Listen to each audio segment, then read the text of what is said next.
Diretso na po tayo sa balitang regional katropa. Delay dyan sa Aganan flyover at umano'y anomalya sa flood control sa Iloilo. Kasama sa report ng DPWH sa ICI at Ombudsman ayon kay Secretary Dizon. Katropa natin sa balita, R.S. Pinosa, XFM Iloilo.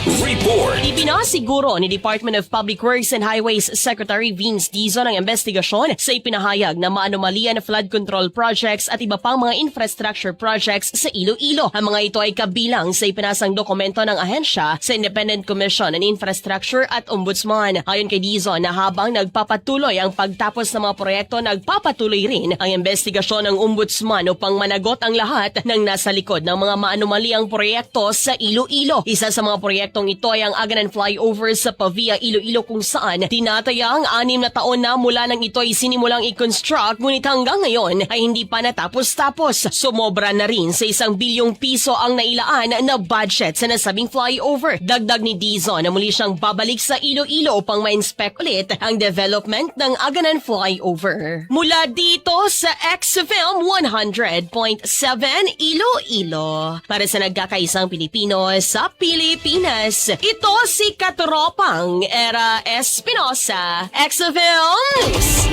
Pamilya